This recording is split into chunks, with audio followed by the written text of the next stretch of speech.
Monsieur Dong, comme l'appellent ses clients et amis, a le regard des gens sereins. Monsieur Dong est le premier restaurateur vietnamien de Vancouver. Son restaurant, Mai Tan, il l'a ouvert en 1971. La cuisine de Mai Tan est simple et sans prétention. Monsieur Dong se sert de son établissement comme d'un temple. On y respire le bonheur d'être et de partager. Monsieur Dong est avant tout un personnage attachant que les clients aiment bien retrouver pour échanger quelques confidences ou tout simplement demander un bon conseil. Monsieur Dong est bouddhiste. C'est l'une des premières choses qu'il vous dit lorsque vous le rencontrez. Il recherche la permanence, l'accord du yin et du yang. Au Mai Tan, on ne court pas. On respecte le rythme naturel des choses. Sans s'imposer, M. Dong est devenu une sorte de conseiller spirituel pour plus d'un Vancouverois.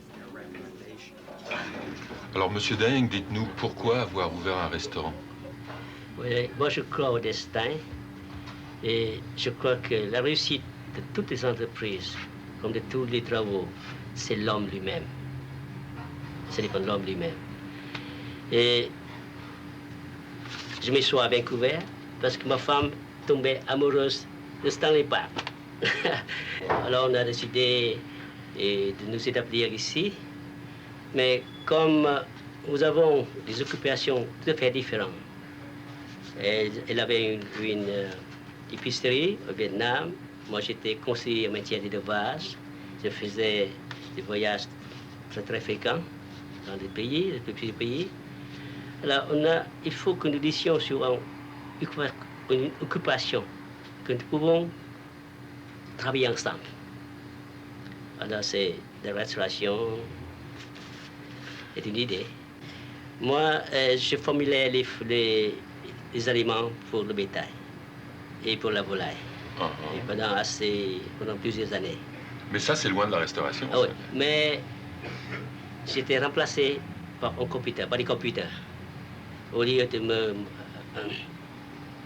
m'employer, on pourrait entrer signer un contrat avec un Putro en Atlanta, aux États-Unis, pour avoir une réponse beaucoup moins chère et beaucoup plus rapide. Alors j'étais mis hors travail par des computers. Vous vous êtes retrouvé sans travail. Et puis après ça, je me suis dit, mais pourquoi ne fais-je pas des aliments pour l'homme? Alors il faut savoir que j'ai fait les ventes dans la restauration. L'adaptation n'a pas été difficile, parce que pour le bétail, c'est une chose, mais pour l'être humain, c'est quand même... Pour moi, comme je vous ai dit, la réussite de toutes choses dépend de l'homme. Moi, je peux être capable de faire toutes les choses. Parce que pour moi, il n'y a pas d'emploi élevé ou moins élevé. Tous les emplois sont pareils.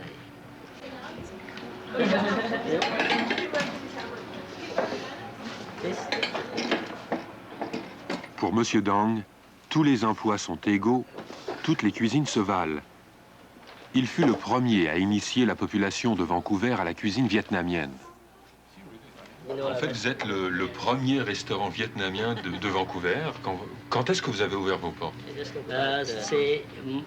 Je crois que c'est mars 71. 71. Je crois que 3 mois après l'ouverture de mon restaurant, il y avait un article de Jim Barber. Alors, j'ai acheté ce restaurant pour seulement $3 500. C'est un tout petit restaurant. C'est pas un restaurant exactement, c'est un coffee shop. Ah, d'accord. Alors, c'est un $3 500 parce que moi, je connais rien en restauration. Alors, vous avez commencé à zéro, zéro. Qui est dans quelque chose qui n'était pas tout à fait un restaurant. Oui, avec un coffee shop. Et puis, je me souviens que lorsque l'article de Jim Barber apparaissait sur les provinces, cette nuit-là, nous avions jusqu'à 150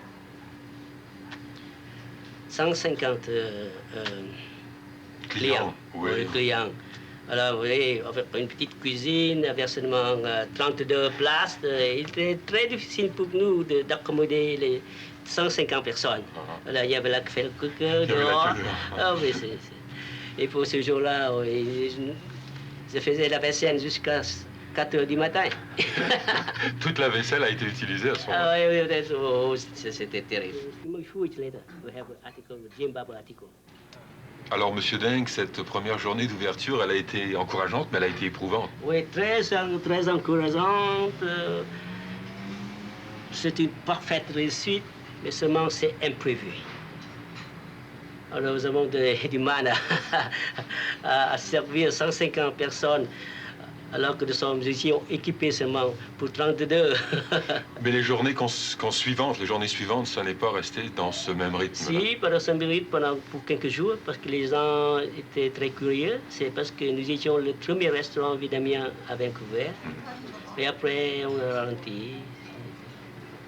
Puis nous avons passé 10 années dans ce restaurant. Avant de venir ici. Avant de venir ici.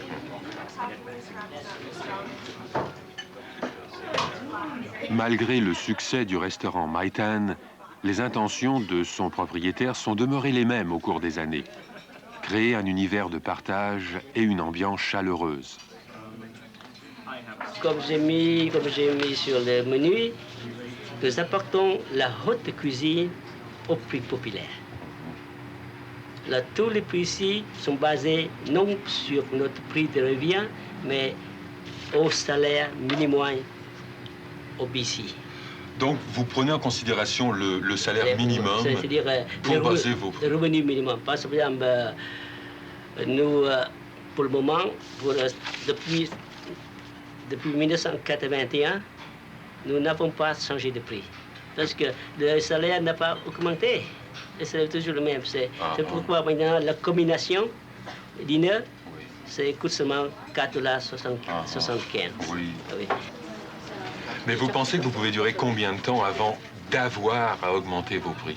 Ça dépend des clients, exactement. Oui. Et si nous avons beaucoup de clients, c'est le nombre le nombre de clients qui compense les dépenses. Mais votre personnel également, parce qu'il faut quand même que faut rémunérer votre personnel. Est-ce que eux sont d'accord avec votre philosophie, c'est-à-dire? Non, ils sont très très contents parce que exactement, bien que je base mes prix sur le salaire minimum à BC, mais mes employés, ils ont un bon salaire. Un bon salaire parce que oui, moi j'ai ma philosophie, mais je ne voudrais pas que ma philosophie fasse souffrir les autres. C'est-à-dire que mon revenu diminue, c'est tout. Tout simplement. Ça vous fait pas peur? Et ils acceptent ça avec un sourire. Je ne suis pas un gros dépenseur.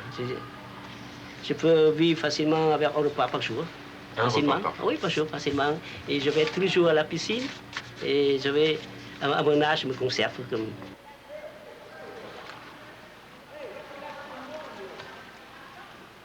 Monsieur Deng vit modestement. Il recherche avant tout l'équilibre et l'harmonie avec son environnement.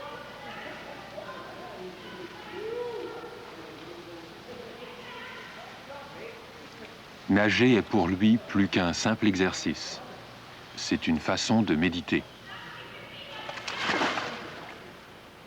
L'eau, la régularité des mouvements rendent possible une communication avec l'univers et lui permettent d'en sentir l'un des rythmes fondamentaux.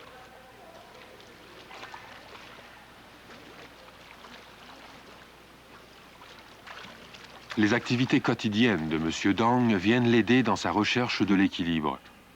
Son restaurant, son menu et sa cuisine sont autant de façons de partager cet équilibre. Nous servons nos clients sur 3 plans.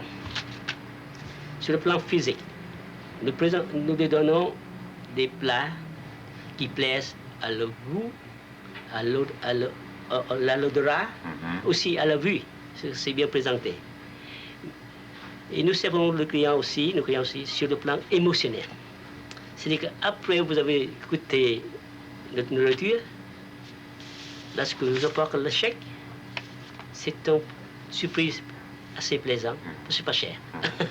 Donc c'est une plaisante surprise. Et puis aussi, nous servons le client aussi sur le plan conceptionnel. C'est-à-dire que les gens bien sûr, quelquefois, pour causer avec moi, il nous me parle faisait des confidents, font des confidents, il nous parle des choses qui les ennuient, ou bien qui les embarrassent, ou des tracasses. Alors, on parle de la philosophie, de la vie. Comme hier, j'ai travaillé sur ce dessin.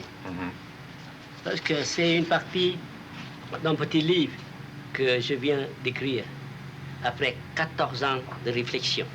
Ça fait 14 ans que vous pensez à ce livre. Sur c'est la méditation sur le destin. La méditation sur le destin. Alors, je suis arrivé à expliquer que le destin, c'est le rapport entre les forces de la nature qui sont admises par notre force karmique. C'est-à-dire que vous avez des forces bénéfiques et des forces maléfiques. Alors, c'est ce rapport entre les forces bénéfiques et les forces maléfiques qui fait la qualité de la vie de l'individu ou son destin. Mais ça, M. Dang, ça c'est votre philosophie. Non, ce n'est pas ma philosophie. C'est la philosophie bouddhique que j'essaie de mettre beaucoup plus clair pour que les gens comprennent. Justement, vous voulez la partager avec vos clients. Oui. Mais est-ce que, spontanément, est-ce que ça intéresse vos clients? Ils sont disponibles, sont disposés à vous écouter? Ah oui, mais hier aussi. Et ils se sont attardés ici jusqu'à minuit pour causer avec moi avec ce sujet. Il y a beaucoup, là, oui. Parce que les gens du Nord, je crois que les habitants de l'Amérique du Nord, ils ont beaucoup de temps, beaucoup d'argent, ils ont tout le confort. Mais seulement, il manque quelque chose. C'est-à-dire les rapports humains, le contact humain. L'homme se trouve très isolé sur ce continent. Parce que toutes les choses sont rapides, se déplacent trop vite. Et ils n'ont pas le temps de vivre.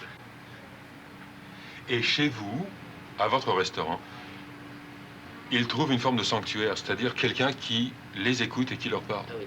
Et surtout, j'ai montré à mes clients que le bouddhisme n'est pas une religion défaitiste, mais au contraire, c'est une religion très, très dynamique.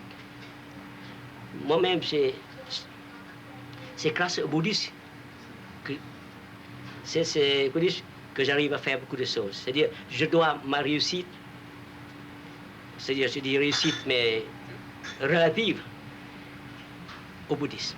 Mais il y a beaucoup de gens qui sont sceptiques, c'est-à-dire que beaucoup de gens aiment parler philosophie, discuter idées, mais pas nécessairement religion non plus. Non, ce n'est pas une religion. Le bouddhisme n'est pas une religion, c'est une philosophie. Parce que le Bouddha ne vous demande jamais de le vénérer ou bien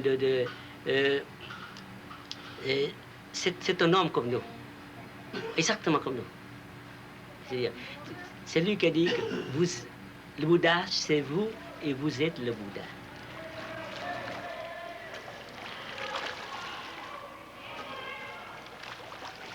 Dans chacun de nous, il a une nature Bouddha.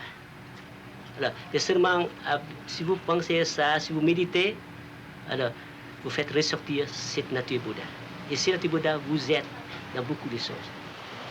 Nous vivons sur cette terre, non seulement pour manger, ou bien mais aussi pour vivre. Mais la vie, ça ne veut pas dire seulement les richesses, les voitures, ou bien les buildings, ou bien les aliments. Parce qu'il faut la nourriture aussi pour l'âme, pour l'esprit.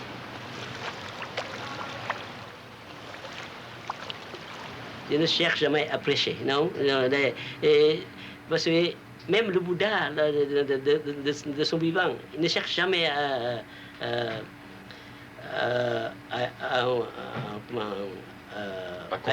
convaincre les gens de le suivre. Parce que je cherche jamais à prêcher. mais je pratique ce que je dis. Et c'est la pratique de mes idées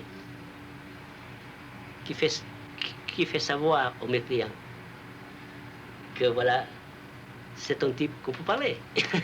C'est tout. Je ne cherche jamais à causer à mes clients. C'est eux qui viennent et causent avec moi. Et comment est-ce qu'ils vont vous trouver? Pourquoi est-ce qu'ils iraient vous causer à vous? Parce qu'ils connaissent que j'ai des idées qui sont semblables à leurs idées. Parce que, vous voyez, c'est comme on dit, qui se ressemblent, ça semble. Se ressemblent, ça semble, c'est tout. C'est facile. Il y a un sentiment intérieur. Vous savez, exactement, parce que j'ai parlé de pratique française, c'est un flair. Vous avez un flair. Vous pouvez faire un flair. C'est une intuition. C'est une intuition. Intuition qui vous dit que voilà, on parle de cet homme, on parle de cela. C'est quelque chose comme ça. C'est intéressant. Pour moi, il n'y a pas de choses mystiques ou bien des. Si devant un client, si devant un restaurant, les clients viennent, eh bien je cause avec eux. Si je n'ai pas de restaurant, eh bien s'ils viennent chez moi, je cause avec eux. Ou bien je les rencontre dans la rue, je parle avec eux. C'est-à-dire, si j'ai du temps et ils ont du temps, nous parlons.